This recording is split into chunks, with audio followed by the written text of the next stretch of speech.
Left or right? Harvest or rescue? Renegade or paragon? Situations like these that ask the player to perform a very binary choice, to add weight to the player's actions or at least to give the illusion that your actions matter, have become somewhat popular in video games these days. You find them in all kinds of genres, if it's interactive experiences, shooters, role-playing games. It has become something people seem to crave so much that some publishers market it as major selling points in their campaigns. But as much as I love the fact that developers are exploring features that make use of the interactive and non-linear storytelling potential that is almost exclusive to video games, the strikingly blatant approach these games take in presenting decisions comes of course with a downside. Only think about to which length a lot of these games go to openly rub their obvious game mechanic and the algorithm behind it in the player's face.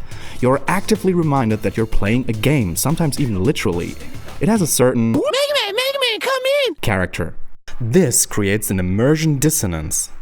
The strong emphasis on the weight of the player's decision increases the narrative immersion, like how will my choice affect what's gonna happen later, while at the same time, through the apparent hierarchical nature of the presented choice, making the gamey nature of that situation way more obvious, and by that drastically reducing the spatial immersion. The feeling that the presented reality is perceptually convincing and allows the player to momentarily forget that he's playing a game. And by that, it drives the player instinctively towards a rather result-oriented playstyle, instead of empowering him to really get into the character he's playing. It can create contrasting motives in the mind of the player when it comes to taking a decision, between how he himself, the person behind the screen, would decide in a real-life situation, and which choice would likely result in the best outcome for the player in terms of game mechanics. Think of it like this: when you take something like a psychoanalytical test that is supposed to determine your habits or certain aspects of your personality, the result can only ever be an approximation of the unfiltered truth about you, because the fact that you know you're being tested always affects the results. If the test asks you if you ever had any passive experience with anal sex toys, you might negate it out of shame, even though your little rubber friend might be already waiting for you at your bedside table. I'm not talking from experience here, but you get my point. The knowledge of being observed changes a person's behavior. Enter Silent Hill 2. Silent Hill 2 is widely regarded as one of the best horror games of all times, and that is for a big part because it deals with themes that are largely absent in most contemporary game narratives, and because of the way it uses all its available mechanical possibilities to frame its plot. The player assumes the role of James Sunderland, a man who has suffered through the terminal illness, the breakdown and eventual demise of his wife Mary 3 years ago. After he receives a letter from his deceased wife that tells him that she's in Silent Hill, he seeks out this mysterious place and unknowingly takes on a journey through his personal purgatory, being confronted with all kinds of metaphoric and anthropomorphic incarnations of his fears, his sense of guilt, and his repressed desires and urges. Every person he meets here seems to be going through their own personal purgatory in some form. The appearance of the town is constantly shifting and changing when James is near different characters, and we get the impression that every visitor experiences Silent Hill in a different way and perceive different things than James does. Dialogues between the characters always seem weirdly off, as if they don't really listen to what the other person says or aren't able to establish an empathic connection towards the other person. Just like two people that live in a long-lasting relationship where the love has long expired and they gradually tend to talk more and communicate less, as it was in James's relationship with his wife towards the end. He stayed with her out of a sense of duty, but wasn't able to realize that the person he once loved became something he subconsciously hated for making his life a constant hardship, something James has struggled with ever since, and everything in Silent Hill wants to remind him of that.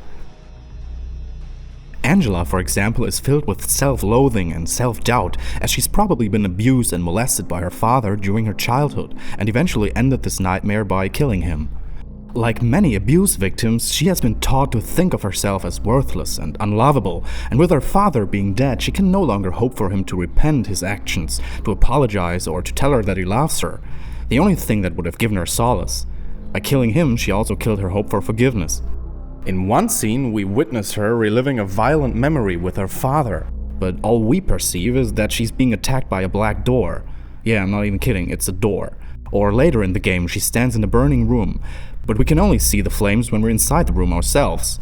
In the end, James is not capable of helping her by giving her comfort or establishing an empathic connection towards her, until she eventually embraces death and lets herself consume by the flames. Just like James wasn't able to uphold that empathic connection towards his wife.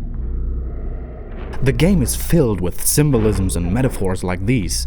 The monsters James encounters are unlike any other opponents we're used to from conventional survival horror games. Every enemy James encounters represents another aspect of his guilt-stricken personality and his inner struggles. One common enemy, for example, represents a grotesque humanoid being consisting entirely of female mannequin legs, a metaphor for James's repressed sexual urges during the time his wife wasn't physically capable of satisfying his needs any longer due to her ongoing physical demise. Another monster James encounters is the Lying Figure, a body trapped in a straitjacket of its own flesh, enveloped by feminine legs and platform shoes stuffed inside the flesh. According to Masahiro Ito, the monster designer of the game, they represent James's memory of Mary in her state of terminal illness. You can see that Silent Hill 2's approach differs a lot from the typical zombie shooter horror game. One of the best examples for that is the series' most iconic villain, Pyramid Head, a lethargic but supernaturally strong abomination that constantly pursues James through the town. It's the personification of James's unfulfilled desire for punishment, with his head trapped in a rusty iron cage as James had to lock away his own identity for years. He is constantly found raping the female doll monsters and drags an overly heavy greatsword around, a phallic symbol for the weight of James's burden his unfulfilled desires have become for him over the years. It's yet another metaphoric figure that only James can see in Silent Hill. Which is why it's so fucking stupid that they reused that character in so many other games and movies just for the sake of theming. Pyramid Head makes literally no sense at all in the Silent Hills of other characters. This is bullshit! And to get back to the main topic, something the game really shines at is its unconventional way of observing the player's actions, his choices throughout the game, and how it leads the narrative to different possible endings of the story.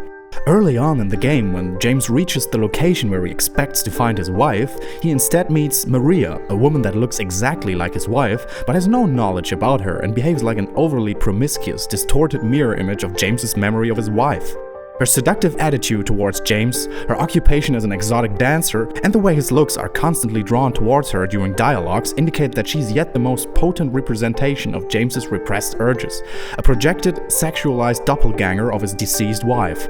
Over the course of the story, the game constantly observes how the player behaves, and not only in critical binary choice moments. How often do you look at the letter and the picture of your wife in the inventory? How much attention do you give other characters? Do you skip cutscenes? How thoroughly do you investigate Silent Hill?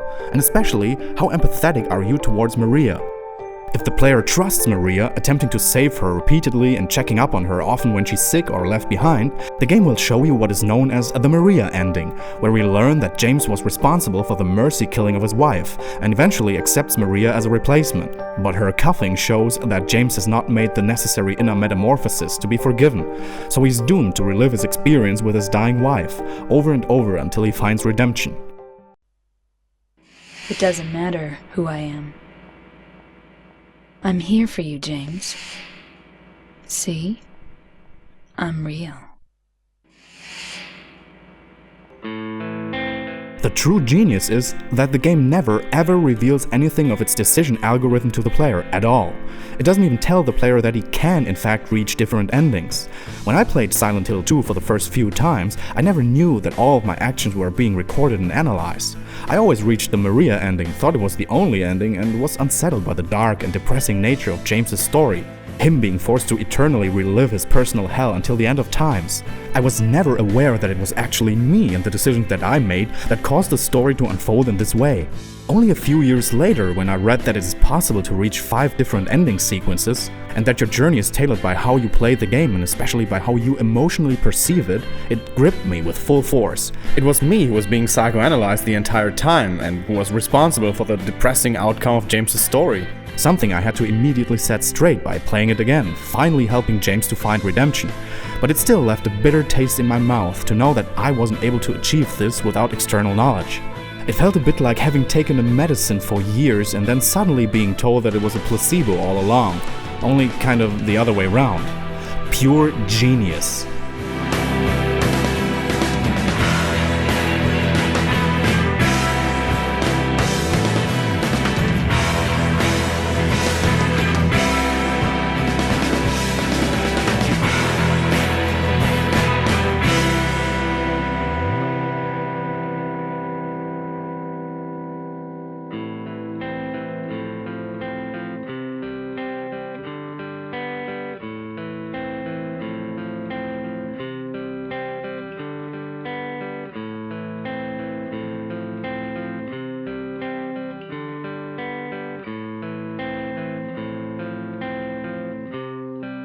So as always, thanks for watching, keep on playing, and I'll see you next time on RagnarRox.